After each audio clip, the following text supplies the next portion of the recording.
بسم الله الرحمن الرحيم إن الحمد لله نحمده ونستعينه ونستغفره ونعوذ بالله من شرور أنفسنا ومن سيئات أعمالنا من يهده الله فلا مضل له ومن يضلل فلا هادي له وأشهد أن لا إله إلا الله وحده لا شريك له وأشهد أن محمدا عبده ورسوله أما بعد. Nous continuons aujourd'hui, Inch'Allah, le troisième cours concernant Surat Al-Qalam que nous allons finir demain, Inch'Allah. Je vais essayer de la finir demain pour commencer Surat Al-Haqqa après-demain. Voilà, je pense qu'à peu près toutes les sourates, il y aura à peu près en 3 cours. 3 cours, maximum 4 pour les sourates les plus longues. Bismillah, Mohamed, si tu peux nous honorer de ta lecture. نعم. أعوذ بالله من الشيطان الرجيم. Bon, j'ai vu qu'il était connecté, mais bon, c'est pas grave. سنسمه على الخرطوم. Bismillah. إنا Nous étions بلوناه. arrêtés le dernier cours concernant Tafsir Surat Al-Qalam, donc la plume. Nous avons dit qu'il était une sourate mécoise composée donc de 52 versets à l'unanimité des savants.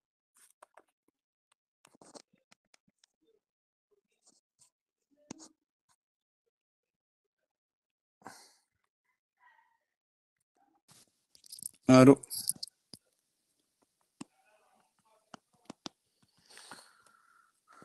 La dernière fois, nous avons parlé du bon comportement du prophète sallallahu alayhi wa sallam. Nous avons fait une conférence spécifique sur le comportement. Aujourd'hui, Inch'Allah, nous allons poursuivre l'explication de la surah. Allah subhanahu wa ta'ala فستبصر ويبصرون بأيكم المفتون إن ربك هو أعلم بمن ضل عن سبيله وهو أعلم بالمهتدين. Mohamed, je te vois pas. نعم. Tu m'entends? Tu es où? Prends la parole. Prends la parole et récite. Salam alaikum. Moi, je te vois pas. Hein. Tu n'es pas dans les gens présents. Salam alaikum. Je ne te vois pas.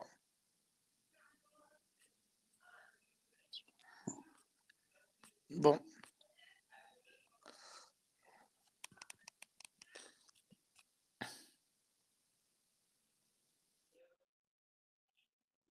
Tu peux réciter, Inch'Allah. Ah, c'est bizarre, moi je t'entends pas. Hein. Salam alaikum. Salam wa rahmatullah. أعوذ بالله من الشيطان الرجيم. سنسمه على الخرطوم. إنا فستبصرون. طيب. فستبصر. Aujourd'hui, nous allons expliquer, Inch'Allah, jusqu'au verset 30. Bismillah. كذلك العذاب والعذاب الآخرة أكبر لو كانوا يعلمون. Verset 33. Aujourd'hui, nous allons expliquer jusqu'au verset 33. Et demain, nous finirons jusqu'au verset 52, Inch'Allah. Je commence à partir de quel verset? Verset 5. طيب. ستبصر ويبصرون. فستبصر ويبصرون بأيكم المفتون إن ربك هو أعلم بمن ضل عن سبيله وهو أعلم بالمهتدين فلا تطع المكذبين ودوا لو تدهن فيدهنون ولا تطع كل حلاف مهين هماز مشاء بنميم مناع للخير معتد أثيم عتل بعد ذلك زنيم أن كان ذا مال وبنين إذا تتلى عليه آياتنا قال أساطير الأولين سنسمه على الخرطوم حسبك. On va faire en 2 fois, Inch'Allah. Yeah. Je vais déjà expliquer ce passage. Ensuite, on va expliquer le dernier passage parce que ce sont deux choses qui sont totalement différentes. Inna bana walahum, ça c'est l'histoire des gens qui avaient un verger. Donc ça, c'est autre chose. Nous l'expliquerons après. Bismillah ar-Rahman ar-Rahim. Donc là, il dit Allah subhanahu wa ta'ala, satubasiru wa yubasirun. Donc Allah subhanahu wa ta'ala, il s'adresse à son prophète, il dit satubasiru, c'est-à-dire que tu vas voir et ils verront. Tu verras et ils verront qui d'entre vous a perdu la raison. Bi'ayyikumul maftoun, c'est-à-dire le maftoun, celui qui a perdu la raison. C'est ton Seigneur qui connaît mieux ceux qui s'égarent de son chemin. Et il connaît mieux ceux qui suivent la bonne voie. N'obéis pas à ceux qui crient au mensonge. Ils aimeraient bien que tu transiges avec eux afin qu'ils transigent avec toi. Et n'obéis à aucun grand jureur méprisable, grand diffamateur, grand colporteur de médisance, grand empêcheur de bien, transgresseur, grand pécheur au cœur dur, et en plus de cela, bâtard. Même s'il est doté de richesses et de nombreux enfants, quand nos versets lui seront récités, les versets seront récités, il dit des contes d'anciens. Nous le marquerons sur le museau. Donc dans cette première partie-là, Allah subhanahu wa ta'ala, il dit à son prophète, Fasatubasiru wa yubsirun. Car les Qurayshites, qui étaient l'ennemi du prophète sallallahu alayhi wa sallam, disaient qu'il était fou, qu'il était possédé, que c'était un majnoun. Et Allah subhanahu wa ta'ala a fait son éloge en l'ayant choisi comme étant le meilleur des hommes sur terre et le meilleur de tous les prophètes. Car comme nous l'avons vu dans Al-Iman bil Rasul, le prophète sallallahu alayhi wa sallam, c'est le meilleur des prophètes et c'est le sceau des prophètes. Et il n'y aura pas de prophète après lui. Et là, il leur répond فَسَتُبْصِرُ وَيُبْصِرُونَ قال ابن عباس معناه فَسَتَعْلَمُ وَيَعْلَمُونَ يَوْمَ الْقِيَامَةِ. C'est-à-dire que, ô Mohammed, dis-leur, toi tu sauras et ils seront ou ils verront.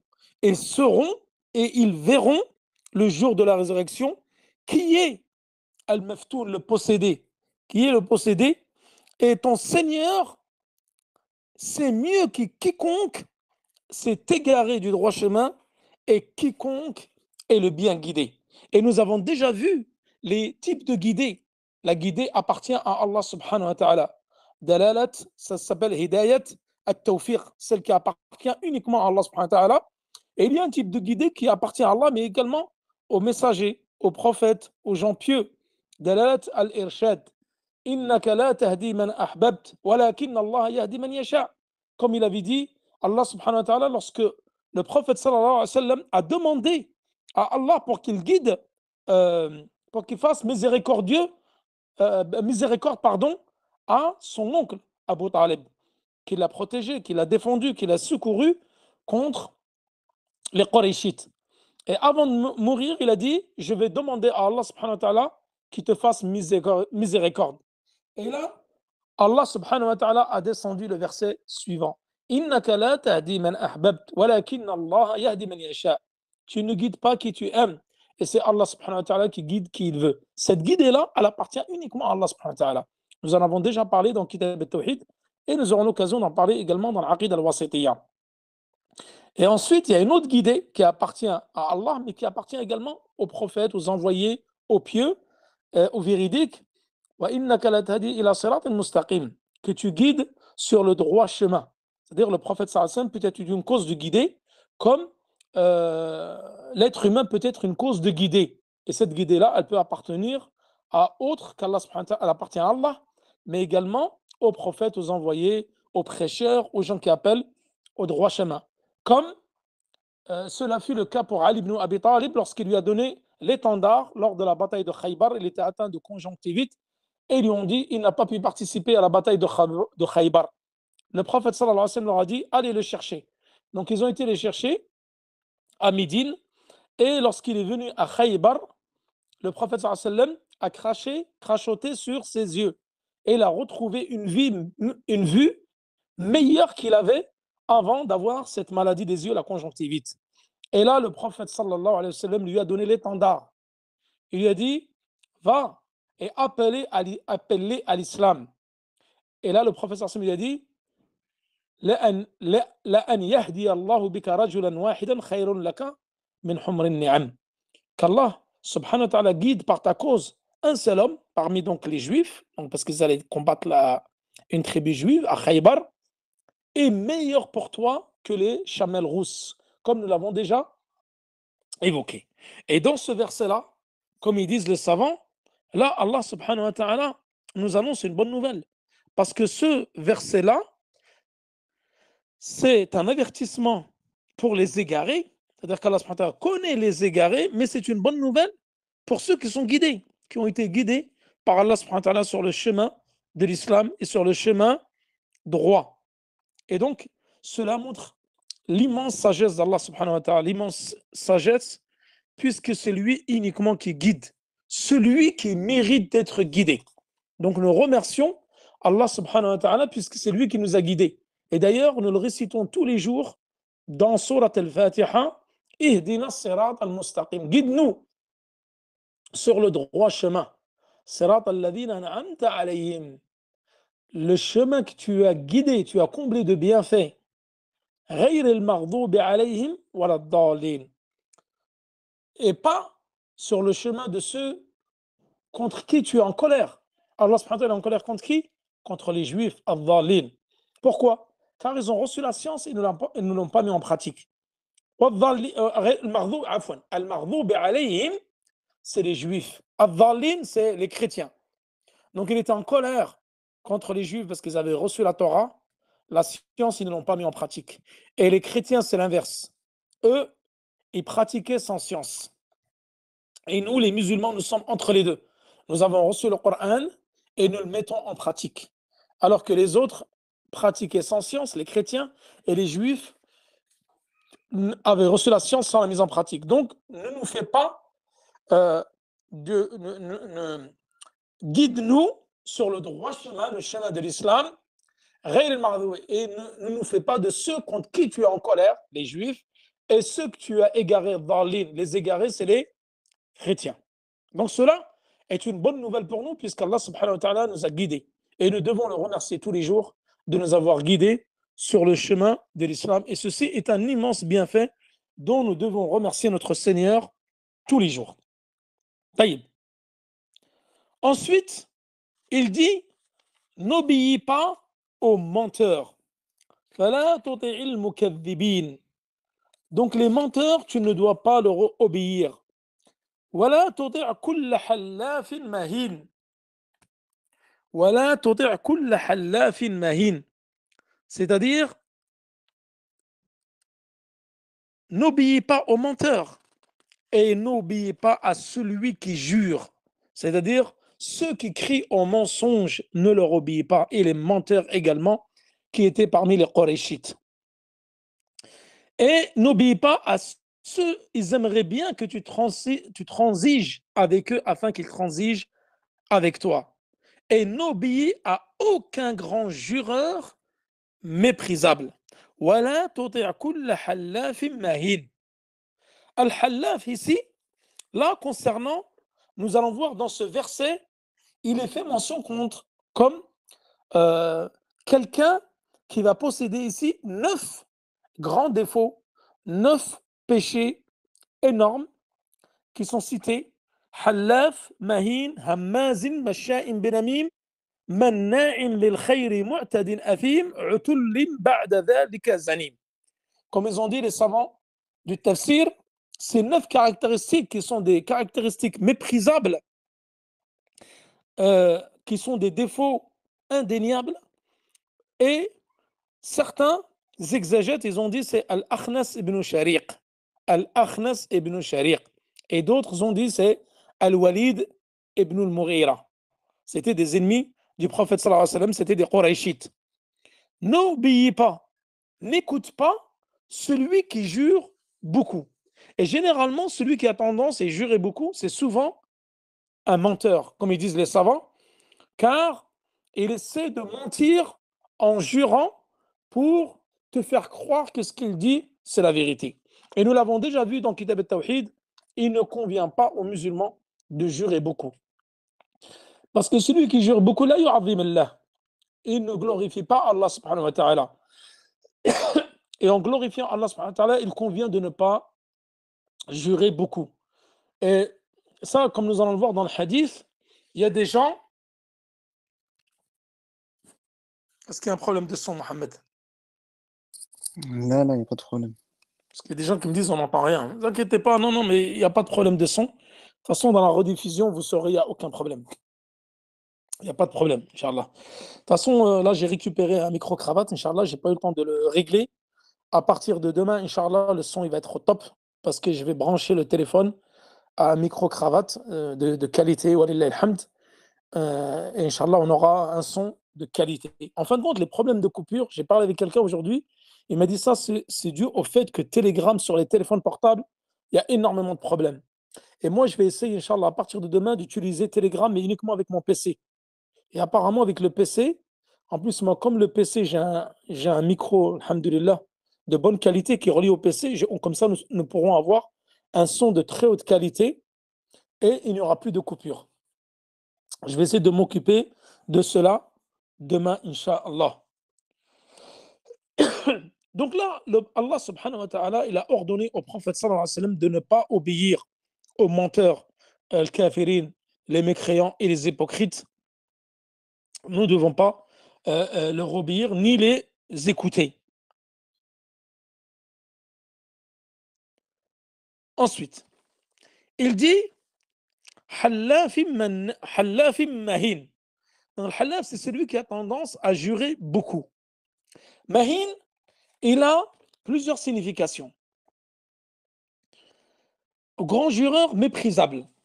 Mahin, certains, ils ont dit celui qui jure beaucoup. Hallafin mahin, qui jure beaucoup. Mahin dha'if al-qalb. Al-mahin, huwa dha'if al-qalb, celui dont le cœur est malade. Et Mujahid ibn Abbas, ils ont dit Mahin, c'est le kadhab. Hallafin mahin, ay hallafin kadhab. C'est celui qui jure beaucoup, mais tout en mentant. Tout en mentant. Hammazin masha'im binamim. Hammaz, c'est celui qui est moqueur. Nous l'avons déjà vu dans Surat al-Humaza. Dans Surat al-Humaza, le grand diffamateur. Et nous allons voir qu'Hammazin, c'est quelqu'un qui fait de la médisance. Ils ont dit al-irtiyab wal-aïbu lin-nas wal-istihza'u bihim biqawlihi wa lisanihi wa yakunu bil-fi'li wal-ishara. C'est-à-dire Hammaz, c'est celui déjà qui va parler sur les gens. Nous allons voir qu'il y a le Hammaz masha'im binamim, celui qui marche avec le colportage, la calomnie. Et le Hammaz, c'est celui qui fait de la médisance et qui se moque des gens ouvertement devant eux et qui se moque d'eux, qui rigole d'eux et avec des paroles. C'est-à-dire ça peut être également en faisant des signes de la main, en faisant des signes. Nous l'avons déjà vu dans Surat al-Humaza, c'est lui qui fait des clins d'œil. Il fait des clins d'œil pour se moquer de quelqu'un, pour pas qu'il ne le voie, etc. Et al-hamz aqwa mina al-lamz wa ashad. C'est-à-dire qu'al-hamz, il y a hammaz et il y a al-hamz. Il y a l'hamz ou al-hamz. Et le hamz, c'est beaucoup plus fort que l'hamz.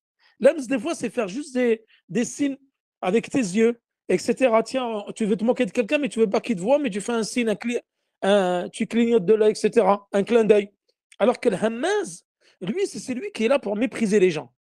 Donc, face à eux. Et nous allons voir qu'il y a celui qui part sur les gens, mais par derrière. Mais lui, c'est par devant. Il se moque d'eux. Et on dit qu'également, Al-Hammaz, c'est celui qui frappe les gens. C'est celui qui méprise les gens en les frappant. C'est quelqu'un de violent, quelqu'un de bagarreur, de méprisant, qui est toujours là à rabaisser les gens. Wal-Hammaz, parce que certains font la différence entre le Hammaz ou Al-Hammaz. Al-Hammaz, ils disent c'est quelqu'un qui est violent, qui frappe les gens. Wal-Hammaz, ils disent c'est se moquer les gens, mais avec la langue. Alors que l'autre, c'est avec les mains et la langue. Toujours méprisant, méprisant, hautain et moqueur. Donc tout ça, ce sont des sifat méprisables, des caractéristiques Et nous allons voir ces 9 caractéristiques-là, on parle du même homme. Certains, ils ont dit c'est l'Akhnas ibn Shariq, et d'autres, ils ont dit c'est Al-Walid ibn al-Mughira. Donc 2 hommes de Quraysh, qui étaient les ennemis du prophète sallam, et qui étaient méprisables et qui avaient que des mauvaises qualités. Masha'im ben Amim. Masha'im ben Amim, c'est-à-dire qu'ils marchaient avec le colportage. Ils prennent les paroles de quelqu'un, ensuite ils les déforment et ils vont aller vers l'autre. Regarde ce qu'il a dit sur toi. Regarde ce qu'il a dit sur toi. Et toi, lorsque l'autre il va lui répondre, il va dire regarde, ouais, mais regarde moi aussi ce qu'il a dit sur toi. Et tu t'amuses comme ça entre les gens pour diviser entre les gens. Et ça, nous l'avons déjà vu. An-namima kabira min kaba'ir dhunub. Ça fait partie des grands péchés parmi les grands péchés. Et comme a dit le Nabi sallallahu alayhi wa sallam, la yadkhulu al-jannata qattat. Wa fi riwaya, la yadkhulu al-jannata namam. An-namam ou al-qattat, c'est 2 synonymes. C'est le colporteur, c'est celui qui marche avec la calomnie. Celui-ci ne rentrera pas au paradis. Le prophète sallallahu alayhi wa sallam a dit ne rentrera pas au paradis, le colporteur. Le calomniateur ne rentrera pas au paradis. Al-qattat, si vous le voyez dans un hadith, ça veut dire an-namam. Dans un hadith, c'est la yadkhulul jannata namam, et dans un autre hadith, la yadkhulul jannata qattat. Et ce sont 2 noms pour désigner la même personne. Celui qui fait le colportage. Ils ne rentreront pas au paradis, comme il l'a dit le prophète sallallahu alayhi wa sallam. Ceci montre que c'est un énorme péché. Et nous l'avons déjà vu une fois dans Kitab al-Tawhid. Nous avons dit que un imam, il détruit une relation, ce que le shaitan détruit en un an, ou ce que le magicien, le sahir, détruit en un an. C'est-à-dire que lui, il est là pour détruire les relations entre les gens, pour séparer l'homme de sa femme, pour séparer les frères entre eux, les sœurs entre eux, etc. C'est-à-dire que c'est quelqu'un de très dangereux et qui est très mauvais. Le colporteur, c'est ce qu'il y a de plus mauvais. C'est le genre de personnes, nous ne devons pas marcher avec eux, ni leur prêter l'oreille et mettre en garde contre eux. Beaucoup me disent qu'il y a un problème de son. Parce que je pense que ça vient de vous, parce que moi, j'ai pas de. Là, j'ai demandé, on m'a dit qu'il n'y avait pas de problème de son.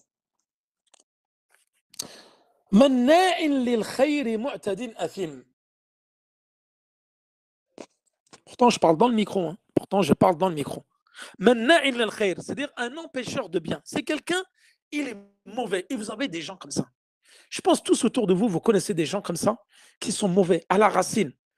Il est violent, il est grossier, il est mauvais, jamais un sourire, toujours avec un visage sombre et toujours là à faire de la médisance, toujours là à parler sur les gens. Il est interdit de s'asseoir avec ce genre de personnes-là. Et la médisance, celui qui l'a fait, il prend un grand péché, mais celui qui l'entend, il prend un grand péché aussi. Car tu dois quitter cette assemblée. Lorsque tu entends le colportage et la médisance, la personne qui vient te rapporter une parole de canot, tu lui dis Taqillah, crains Allah subhanahu wa ta'ala. Et tu ne dois pas écouter. Et les gens, c'est l'inverse qu'ils font. Ils écoutent, et là, ça crée la guerre entre 2 autres personnes, et l'autre, il rapporte, et ça y est, c'est la guerre. Ils ont divisé les gens. Alors que non, c'est pas ça le comportement à adopter. Nous en avons déjà parlé avant-hier. Cette personne-là, tu lui dis, quand quelqu'un il vient te rapporter des propos, un frère qui a parlé sur toi, une soeur qui a parlé sur toi, tu sais ce que tu lui dis? Tu dis, là, yadkhulul jannata qattat. Ne rentrera pas au paradis un calomniateur. Ça va le freiner direct. Ne rentrera pas au paradis un calomniateur. Et si vous êtes dans une assise où il y a de la médisance, tu dois quitter cette assise-là. Tu dois quitter cette assise parce que tu prends les mêmes péchés que. Soit tu dois t'opposer à ces paroles-là, tu lui dis Taqillah, crains Allah, arrête de parler sur les gens, tu es en train de manger la chair de ton frère. Et c'est important parce que nous, des fois, nous sommes insouciants. Et ça nous est tous arrivé. Nous sommes dans une assemblée, il y a quelqu'un qui est en train de médire sur son frère et nous, on ne réagit pas. Shaitan, il nous a endormis. Et nous, on écoute. Et souvent, vous remarquerez que cette personne-là qui est mauvaise, la médisante, bah après, elle te fait détester l'autre personne, alors que toi, tu n'as aucun problème avec elle. Tu n'as aucun problème avec elle, et tu vas détester cette personne-là, alors que tu ne la connais même pas. Peut-être que tu ne l'as même jamais vue. Donc, il faut vraiment s'éloigner de ces gens-là, et surtout pendant Ramadan, encore plus pendant Ramadan. Si vous êtes dans une assemblée où il n'est pas évoqué Allah et son prophète, ce n'est pas une bonne assemblée. Quittez cette bonne assemblée.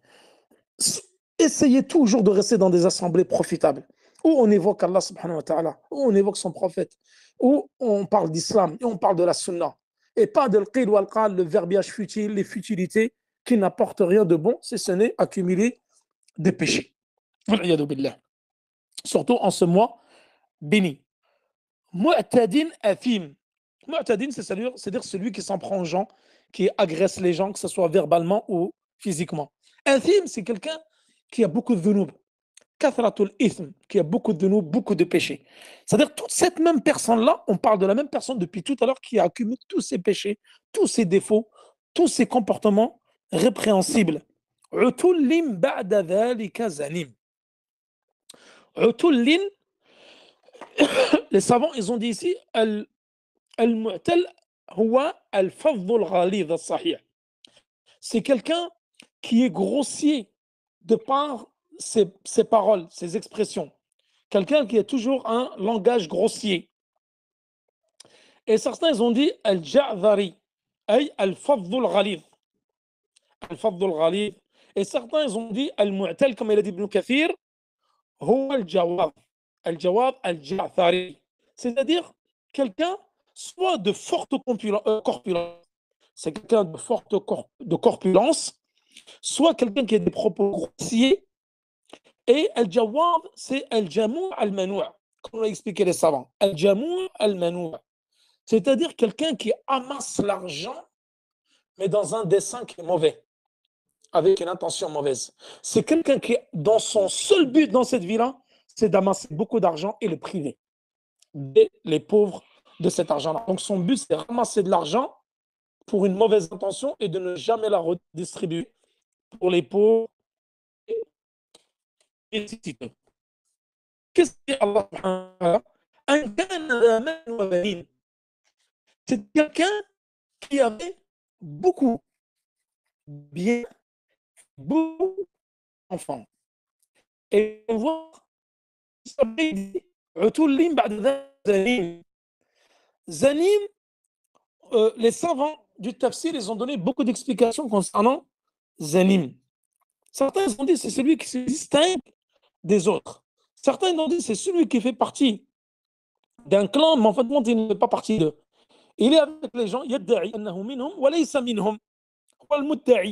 c'est quelqu'un qui prétend être des gens, mais il ne fait pas partie d'eux.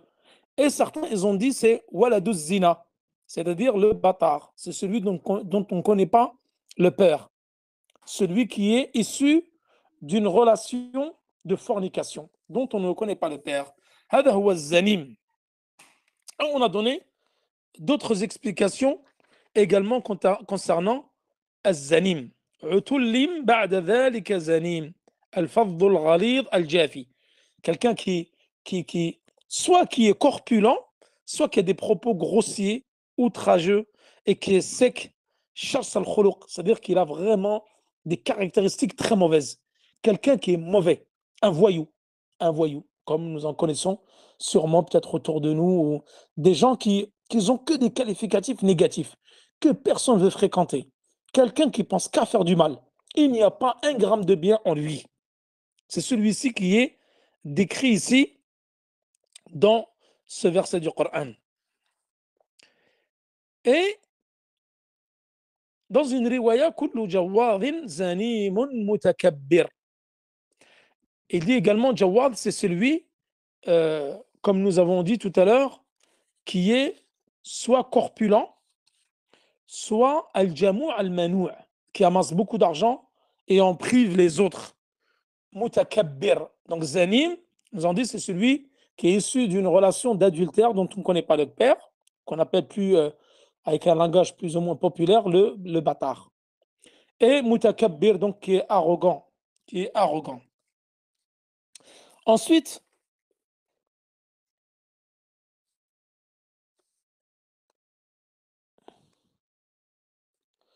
Allah subhanahu wa ta'ala, il dit عتل بعد ذلك زنيم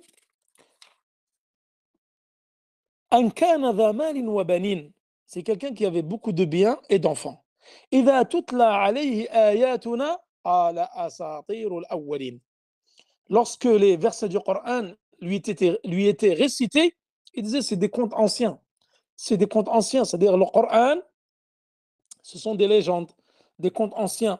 Donc, il n'écoutait pas la parole du prophète sallallahu alayhi wa sallam, plutôt ils se détournaient et ils ne croyaient pas au message du Coran. Ensuite, Allah subhanahu wa ta'ala dit Sanasimuhu ala al-khurtum. Nous allons le marquer sur le nez, c'est-à-dire le museau. Al-khurtum, c'est le nez. Sanasimuhu, c'est-à-dire que nous allons lui mettre une marque avec laquelle il va être reconnaissable dans cette vie-là et dans l'au-delà. Et on dit que Sanasimuhu ala al-khurtum, c'était un parmi les Qurayshites qui a été marqué par l'épée durant la bataille de Badr.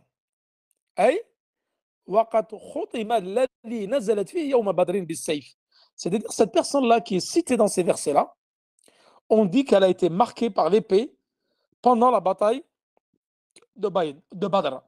Et il était comme ça, avec comme quelqu'un, par exemple, vous lui mettez un fer rouge sur le front, comme un tatouage. C'est-à-dire que ça va lui rester comme ça, avec ce signe apparent, on va le distinguer des autres. Et on dit que cette trace, cette cicatrice, il l'a portée jusqu'à qu'il soit mort. Et Yom al-Qiyamah, lorsqu'il va être envoyé, il va être envoyé avec cette trace-là sur le nez. Allah subhanahu wa ta'ala dit Yawma tabyaddu wujuhun wa taswaddu wujuh. C'est-à-dire, le jour de la résurrection, il y a des visages qui seront blancs, mais il y a des visages qui seront sombres, noirs. Ça, c'est le visage des mujrimin, des criminels, des hypocrites et des mécréants. Allah subhanahu wa ta'ala dit dans Surat Ar-Rahman Yu'rafu al-mujrimuna bisimahum. C'est-à-dire, Yawm al-Qiyamah, tu vas distinguer les criminels, les mécréants, avec un signe distinctif, qui est leur visage assombri. Fadal Mohammed. Deuxième partie, Inna balawnahum. إنا بلوناهم كما بلونا أصحاب الجنة إذ أقسموا ليصرمنها مصبحين ولا يستثنون فطاف عليها طائف من ربك وهم نائمون فأصبحت كالصريم فتنادوا مصبحين أن اغدوا على حرثكم إن كنتم صارمين فانطلقوا وهم يتخافتون ألا يدخلنها اليوم عليكم مسكين وغدوا على حرب قادرين فلما رأوها قالوا إنا لضالون بل نحن محرومون قال أوسطهم ألم أقل لكم لولا تسبحون قالوا سبحان ربنا إنا كنا ظالمين فأقبل بعضهم على بعض يتلاومون قالوا يا ويلنا إنا كنا طاغين عسى ربنا أن يبدلنا خيرا منها إنا إلى ربنا راغبون كذلك العذاب ولعذاب الآخرة أكبر لو كانوا يعلمون. جزاك الله خير. Allah subhanahu wa ta'ala ici, il parle, il dit nous les avons éprouvés comme nous avons éprouvé les propriétaires du verger qui avaient juré d'en faire la récolte au matin, sans dire si Allah le veut. Une calamité de la part de ton Seigneur tomba dessus pendant qu'il dormait. Et le matin, ce fut comme si tout avait été rasé. Le lendemain matin, ils s'appelèrent les uns les autres. Partez tôt à votre champ si vous voulez le récolter. Ils allèrent donc tous en parlant entre eux à voix basse. Ne laissez aucun pauvre y rentrer aujourd'hui. Ils partirent de bonne heure, décidés à user d'avarice envers les pauvres, convaincus que cela était en leur pouvoir. Puis, quand ils vinrent, ils virent le jardin, ils dirent « Vraiment, nous avons perdu notre chemin » ou plutôt « Nous sommes frustrés ». Le plus juste d'entre eux dit, ne vous ai-je donc pas dit, si seulement vous avez rendu gloire à Allah subhanahu wa ta'ala, et dire gloire à notre Seigneur, nous avons été injustes. Puis ils s'adressèrent les uns aux autres, se faisant des reproches. Ils dirent, malheur à nous, nous avons été des rebelles. Nous souhaitons que notre Seigneur nous le remplace par quelque chose de meilleur. Nous désirons nous rapprocher de notre Seigneur. Tel fut le châtiment, et le châtiment de l'au-delà est bien plus grand encore si seulement ils savaient. Donc là, Allah subhanahu wa ta'ala, il parle ici des Qurayshites et des gens de Ahl Ashabul Jannah. Nous allons voir c'est qui Ashabul Jannah. Là, il dit Inna balawnahum. C'est qui ici Inna? Inna, c'est nous. C'est Allah subhanahu wa ta'ala qui dit Inna, nous les avons éprouvés, testés, comme nous avons éprouvé les gens du verger. Donc ici, balawnahum, c'est qui? C'est les Qurayshites. Nous les avons éprouvés en leur envoyant le prophète sallallahu alayhi wa sallam. Et la meilleure des choses, c'est de leur avoir envoyé le prophète sallallahu alayhi wa sallam, mais plutôt ils ont mécru. Ils l'ont traité de menteur, ils l'ont traité de fou, de poète. Ensuite, il dit Kama balawna ashab al-jannah. Qui sont-ils, ashab al-jannah? Alors, ashab al-jannah, on dit que c'était des gens de Banu Israël qui étaient au Yémen.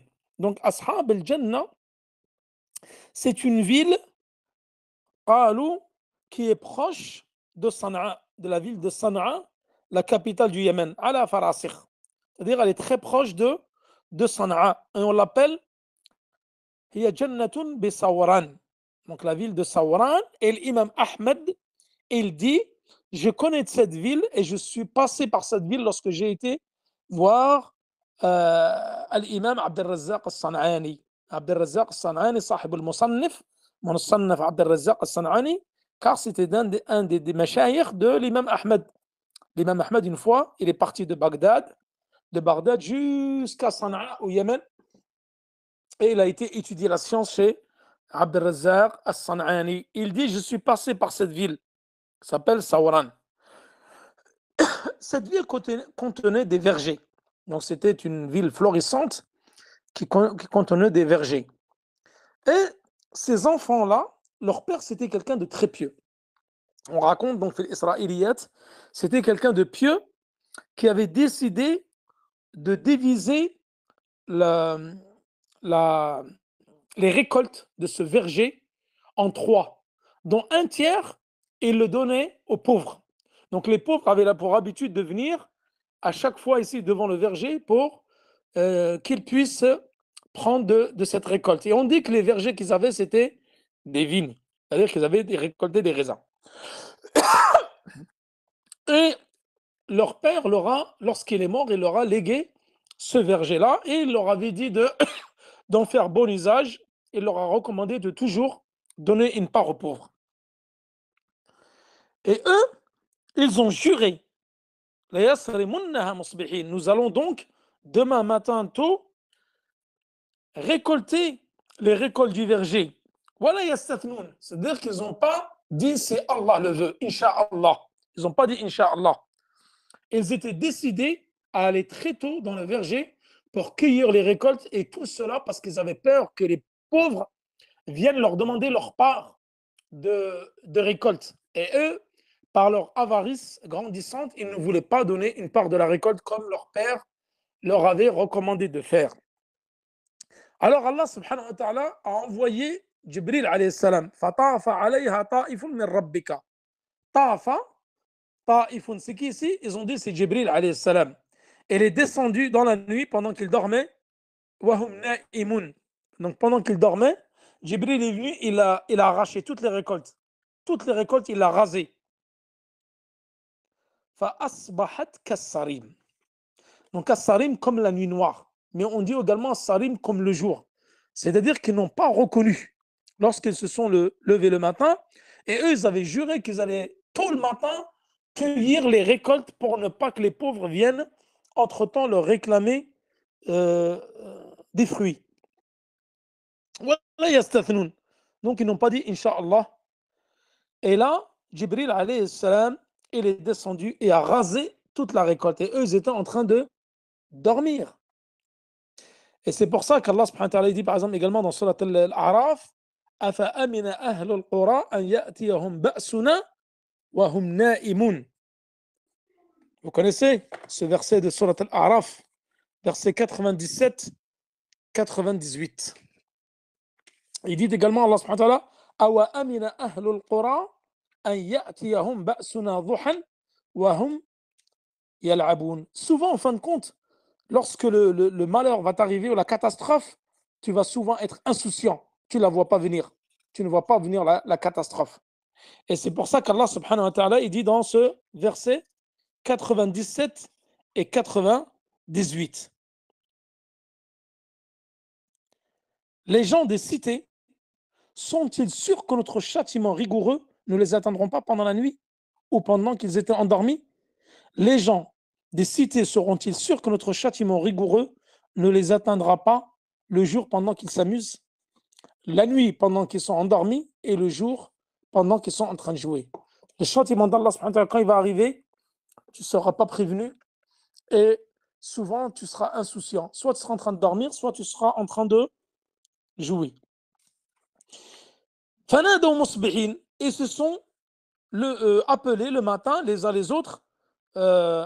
Anirdu ala harthikum. Venez, on va donc cueillir les fruits de notre verger. In kuntum sarimin. C'est-à-dire sarimin azimin ala siram wal jadad. C'est-à-dire si vous êtes vraiment partez de bon pied pour aller faire la cueillette comme nous l'avons promis la veille. Fantalaqu wa hum yatakhafatun. Ils sont partis en parlant à voix basse, en chuchotant pour pas que les pauvres les entendent, pour ne pas qu'ils viennent leur demander de la nourriture et des fruits du verger. Aujourd'hui, aucun pauvre ne va rentrer dans ce verger pour nous demander les fruits de cette récolte. C'est-à-dire qu'ils sont partis d'un pas décidé qu'aujourd'hui, ils n'allaient pas donner de la récolte de ce verger aux pauvres.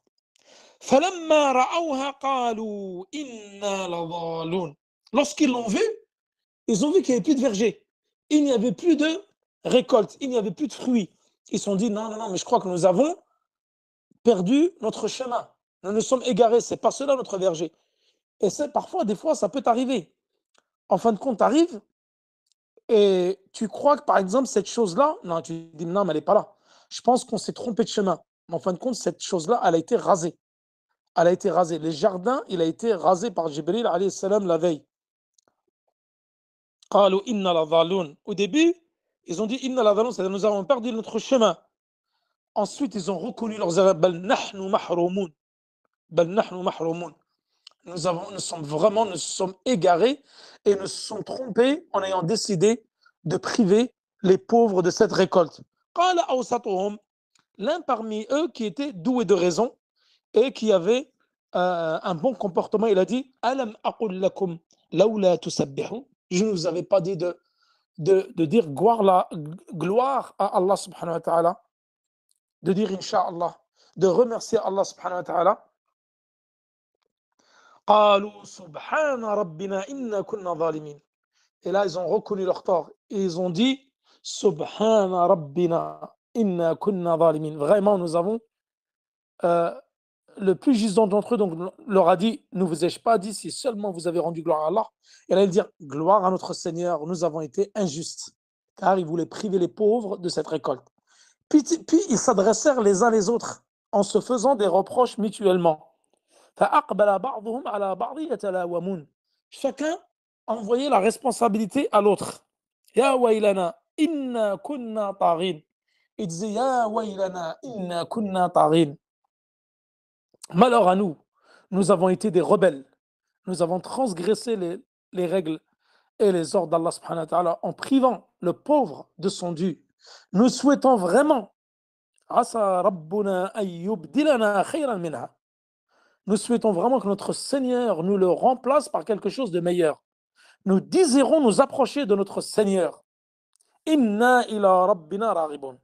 Ils ont reconnu leurs erreurs et ils ont voulu se repentir en revenant à Allah subhanahu wa ta'ala et en espérant qu'Allah subhanahu wa ta'ala va leur donner quelque chose de meilleur pour qu'ils puissent retrouver, bien sûr, leurs biens et en faire profiter les pauvres. Et là, qu'est-ce qu'il dit Allah subhanahu wa ta'ala? Tel fut le châtiment de celui qui a voulu priver les pauvres des biens d'Allah subhanahu wa ta'ala. Ça, c'est le châtiment qui a été donné dans cette vie-là. Et Allah subhanahu wa ta'ala dit le châtiment dans l'au-delà est bien pire encore et bien plus grand encore si seulement ils savaient. Donc là, Allah subhanahu wa ta'ala a voulu tester ces gens comme il a testé les gens de Mecca par l'envoi du prophète sallallahu alayhi wa sallam. Et ces gens, ils n'ont pas voulu donner le haqq, la subsistance qu'Allah subhanahu wa ta'ala leur a donnée. Ils n'ont pas voulu la reverser aux pauvres. Rappelez-vous l'histoire, le lépreux, celui qui avait perdu ses cheveux et celui qui avait perdu la vue. Les trois hommes de Banu Israël. Nous l'avons vu dans Kitab al-Tawhid. Rappelez-vous cette longue histoire, trois de Banu Israël, qu'Allah subhanahu wa ta'ala a envoyé un ange pour les éprouver. Il y en avait un, Abras, il avait perdu ses cheveux. L'autre, il avait la lèpre. Et l'autre, il avait perdu la vue. Et chacun, l'ange est venu voir, qu'est-ce que vous voulez? Il a dit, moi, je voudrais retrouver ma vue. Et je voudrais un cheptel de chameau. L'autre, il a dit, je voudrais retrouver une belle peau. Parce que les gens s'éloignaient de lui lorsqu'ils voyaient le lépreux. Et un cheptel de vache. L'autre, il voulait retrouver la vue et il voulait beaucoup de ranam, d'agneaux, de brebis, de moutons. Et une fois, l'ange s'est déguisé en vieillard qui est venu leur demander des biens. Et tous, ils ont refusé. Ils ont dit non, ces biens-là, nous les avons hérités de nos pères et de nos grands-pères. Et il y avait juste l'aveugle qui a dit prends ce que tu veux. Prends ce que tu veux parmi les biens. C'est Allah subhanahu wa ta'ala qui m'a donné ces biens. Et Allah subhanahu wa ta'ala, et il l'a récompensé de cela, alors que les deux autres, il leur a enlevé ces bienfaits-là. Donc ça, c'était un test pour eux. Comme Allah subhanahu wa ta'ala a testé les gens de Quraysh par l'envoi du prophète sallallahu alayhi wa sallam et l'envoi du Coran, et il a testé également les gens du verger. Voilà pour l'explication de ces quelques versets. Et demain, Inch'Allah, nous allons finir Surat al-Qalam pour commencer la sourate qui est juste après Surat al-Haqqa. Al-Haqqa. وصلى الله على نبينا محمد وعلى آله وصحبه وسلم والله تعالى أعلى وأعلم والسلام عليكم ورحمة الله وبركاته